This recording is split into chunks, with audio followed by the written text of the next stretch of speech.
Right, so good morning yan. Ito na yung ating next video, continuation ng ating video ng handle switch. So, ito na yung ating stock switch ngayon, para hindi tayo magpuputol ng wire para plug and play. Kukunin natin tong mga socket na to. So, natanggalan natin yung para sa headlight. Yung connection ng switch dito yan. Ngayon, ililipat natin to dito. Yan dyan. Para plug and play lang din siya. Para hindi na tayo magpuputol. Plug and play lang. And then, saka natin siya hihinangin. So, bumili tayo ng panghinang. May panghinang na tayo. Mainit na rin yan. Ayan. Okay? So, unti-unti mo natin. Tatanggalin mo natin itong mga to. Pero dapat sakto yung ating connection. Diba? So, dapat sakto. Kaya ang kailangan lang natin tandaan yung mga yan. Kung saan nakatapat. Para madali na. Pipicture na lang natin para mas mabilis. Then, pag naihinginan natin, babalik natin sa kuan. Saka natin ikakabit. Right? So, pero unahin muna natin itong connection ng kanyang headlight. Okay? Yan. Alright. Yan. So, nahinang na natin. Ikabit na rin natin yung unang connection natin. Yan. Okay, so, ito yung para sa headlight natin. Match lang yan. Yung headlight blue. Blue. Solid blue Solid blue. Yan. Solid blue at saka white. Solid white. Yan. Yan yung connection ng headlight natin. Ayan. Tapos, ang susunod naman natin is itong apatan. Ito naman sunod natin tanggalin. So, tanggalin muna natin. Madali naman ito tanggalin. Susundutin mo lang naman itong mga to. Ayan. Ayan. Para matanggal yan, pin na yan. Tapos, saka natin tatanggalin at kukunin yung pinaka. Ito. Ayan yung mga tanso na yan, yung mga ngipin niya. Kukunin natin yan. Tapos, ilulutong natin dito. Mga wire na to. Yan. So, tapat-tapat lang naman ang kulay niyan. Kung anong kulay dito, yun din ang hanapin sa kulay doon. Okay? Hanapin po na tayo. Alright. So, since ito, yan, parehas naman sila, yan, ang tatanggalin lang natin is itong isa. Yan, itong kukunin natin. Ito na lang kukunin natin. Kasi ito, parehas na itong connection ito. Itong dalawang ito. Saka yung puti. Ito yan. Parehas na yan. Tapat na yan. Ito na lang. Yung brown. Okay? Tapos, pag natanggal natin yan lahat, ikakabit natin yung mga, itong apat na natitirang wire. Parehas din yan ang kulay niyan.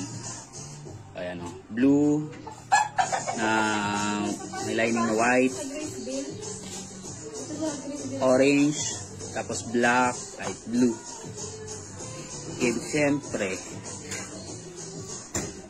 may isang connection na pinaka padalaga blue isang solid blue. Yan isang solid blue, diba? Bali 5 wire yan eh. So magkukuhan tayo ng isa pang wire. Kukuha tayo. Yan. Okay.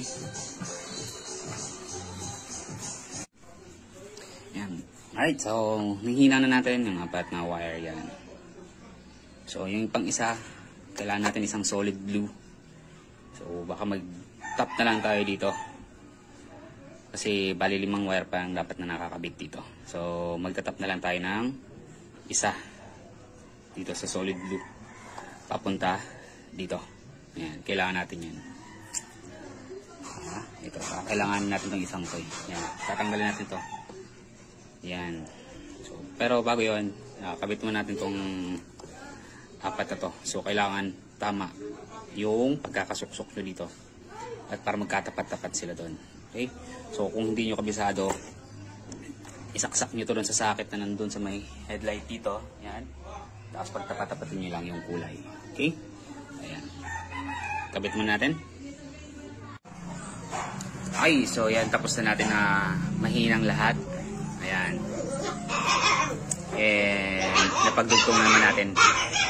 So, temporary yan. Check muna natin. Open natin. So, umilaw na kagad. Unahin natin tong busina. Yan. Tumutunog pero medyo kailangan luwagan masyadong tornilyo ng busina. Pero at least tumutunog. Single light. Okay. Hanggang sa lingkay likod dyan. Okay. Kabila. Okay. Ulit. Okay. So, tumutunog. Low beam. Basig yung low beam na to. Try natin sa high beam. High. Palitan ng bumbilya. Part light yung umilaw pero yung low beam niya okay na yan. Na-testing naman natin. High. Let's try natin tong sa passing. Okay, good. Ayan. So, kapitan natin to. Okay na to, goods na. Okay. Diyan, Sony, kapitan natin. Mali. Testing natin ulit. Busina. Okay, good. Turns. Left turn. Okay, good. Right turn. Okay, good. High beam. High beam. Passing. Okay. Okay, good. Now. Diba? Ayan, good. So, next na lang natin is itong sa kanyang right switch. Pero kailangan natin muna tabasan yun dito kasi best siya itong nasasakal yung rolyohan ng throttle cable. Okay? So far, good pa naman to. Yan. Okay pa yan. Magana pa. Okay. Saka one click lang din yan. Okay. Good. Alright, yan. So, good morning. So, ito na yung ating bagong handle switch. Okay, so ang kaibahan nito sa stock switch natin sa left side. Dito to sa kaliwang side. So, meron siyang passing light switch. Compared dun sa stock, wala to. Okay? So, wala to. Kaya naman, i-wire natin to, check natin kung asan yung mga connection niya dito sa baba. Ayan. Kasi mas marami tong wire. At iba yung socket niya. Isa lang. Ano, isa lang. Diba? Isa lang. Focus. Yan. Isa lang yung malaking socket. Yan yung bago. Unlike sa stock natin. Ito yung stock. Okay. So, ito yung stock. Diba? So, papansin ninyo. Busina. Signal lights. High and low switch. So, wala siyang passing light switch. And sa wiring niya naman, meron siyang tatlong socket. Pero nabili natin, isa lang. Tapos magkakahiwalay na. Yan. So, yan ang kaibahan. Kaya ngayon, hahanapin natin yung mga connection ng kanyang wire ng bawat switch. So, test light. Gagamit tayo ng test light. And syempre, kailangan din natin ng isa pang wire. Ito, gagamit tayo. So, kulang ako ng, wala tayong alligator clip.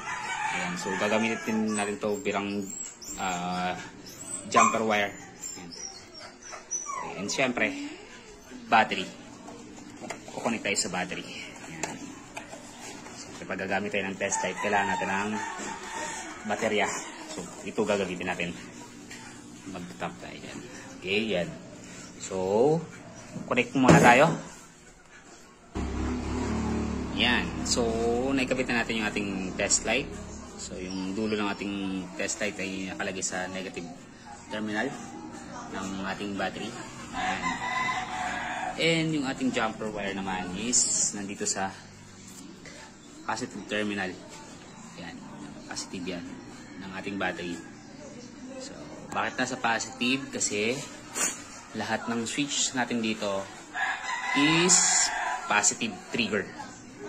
Positive trigger lahat yan. So, ngayon, hanapin na natin yung connection nito ng bawat isa. Okay? Ayan. Okay, so, kung mapapansin nyo, meron tayo dito iba't ibang kulay. So, kaya medyo makakalito yan. Pero, unahin na natin hanapin yung connection ng ating passing light. So, yan, passing light. Hanapin natin. And, may nakita tayo ditong black wire. So, usually black wire sa mga Honda TMX Alpha, Rusi, or yung mga China brand na motor. Ang accessory wire is itong solid block. So, itong jumper wire natin, dito natin ikakabit or dudugtong muna. Okay? And ayan, naidugtong na natin sa ating solid block. Ngayon, hahanapin na natin dito yung connection ng passing light. Saan na natin gagamitan ng test light naman. So, ang unahin natin i-test is itong, so yung orange, alam natin yan. Pakita natin yan. Ganyan. Signal light yan. Tsaka itong isa. Diba? Sa signal light yan. So, hanapin natin dito ngayon sa ibang mga wire. Unahin natin itong ito, signal light ito eh. Itong orange tsaka light blue. So, dito tayo.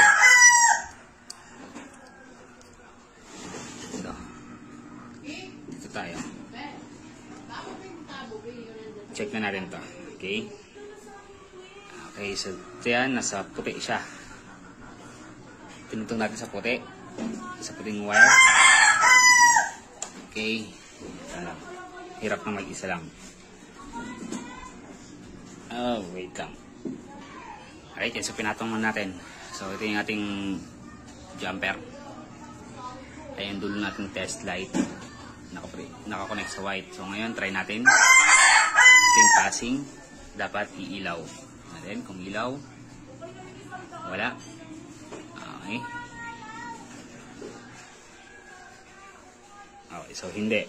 Ibig sabihin, hindi yan yung kanyang connection. So, lipat natin sa isa. Okay, so next. Sunod natin itong sa blue. Yung solid blue. Ayan. Ayan natin test light. So, dapat, pag pinindot yung passing, iilaw. Try natin. Okay. So, umilaw. Ibig sabihin, ang ating passing light ay nakakonekta dito sa solid blue. Yan. Ulit. O, diba? Nagpapass din siya. So, yan ang connection nating passing light. Next naman is hanapin natin yung connection nitong high and low beam natin. Yan. So, lipat ulit natin. Okay. So, dito naman sa ating switch ng high and low beam, ang pinaka-trigger niya yung kanyang hindi na dito sa solid block, kundi dito na sa blue na may white stripe. Yan yung pinaka-trigger niya. Diba? So, kumbaga parang ito na yung kanyang accessory wire. Connected din to sa accessory wire. Yan, ganyan.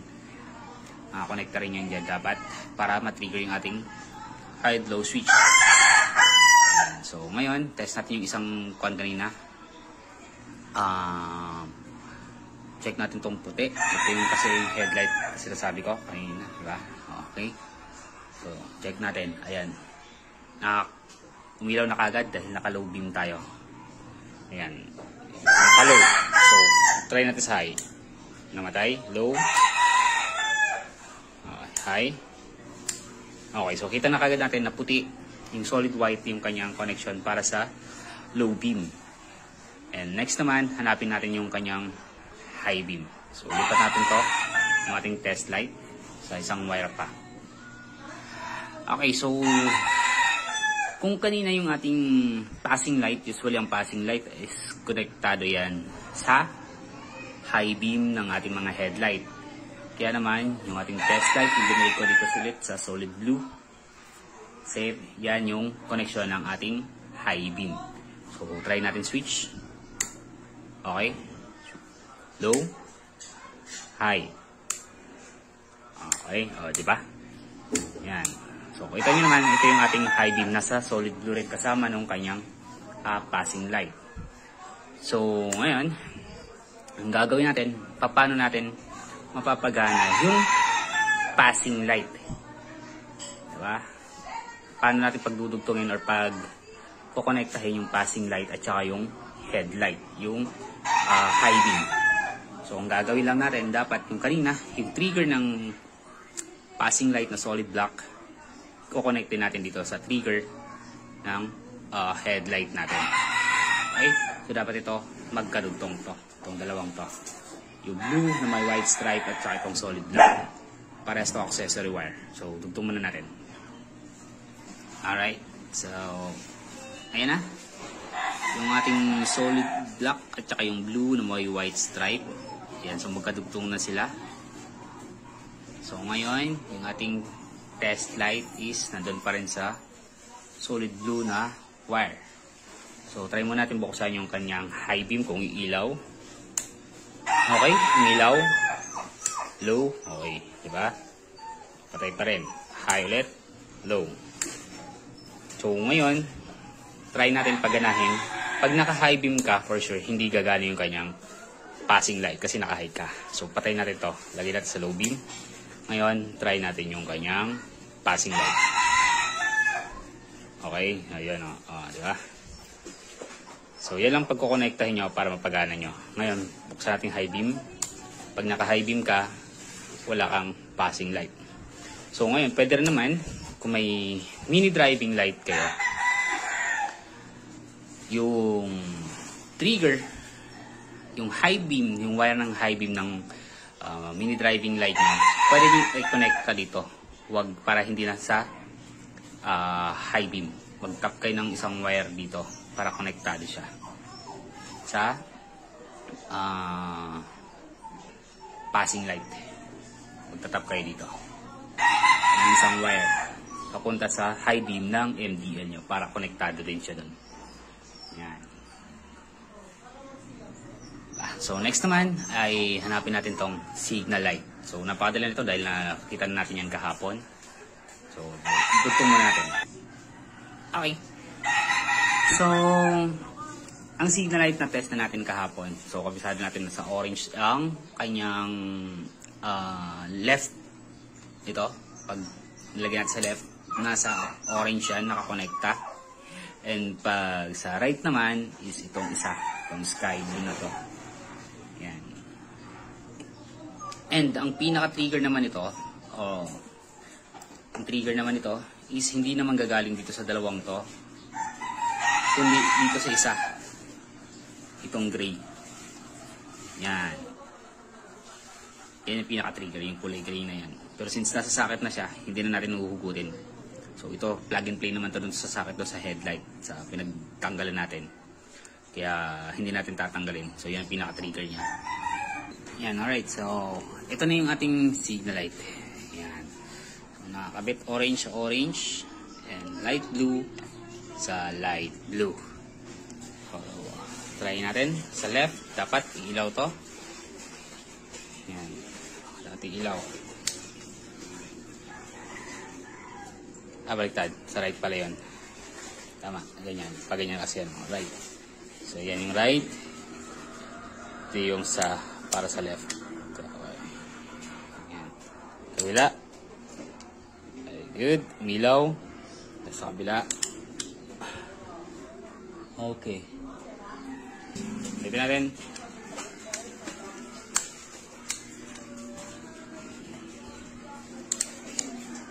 Okay. Goods. So, sunod na lang natin is itong busina. Diba? Ito na lang. Okay. Ayan. Sa busina naman, tulad ng signal light, so yung wire niya is nandito na rin. So ito yan. Itong parang light, ano ba to? Cyan? Cyan green? Or sa itong solid na to. Itong nasa gitna. Yan. Yan yun. Okay? So yan yung sa connection ng ating busina. So since plug and play, saka pinaka-trigger niya naman ito rin, gray. Diyan. So pag sinaksak mo yan, magkakaroon tayo ng busina. And yung panghuli is itong green, tsaka itong may green na may red stripe. Yan. So, ang connection nitong dalawang to is para dito. Ito. Yan. So, ito yung ating clutch safety switch. So, saan nga ba nakakonekta yan? Ito yan, oh. Yan, dito yan nakakonekta. Ito yung... So, ito yung ating clutch safety switch. Okay? So, ngayon, nagisin natin yan para may kapit na natin yan. Diba? So, means, nakuha na natin yung mga wiring. Okay? So, sunod na natin yung pagkabit na. Okay?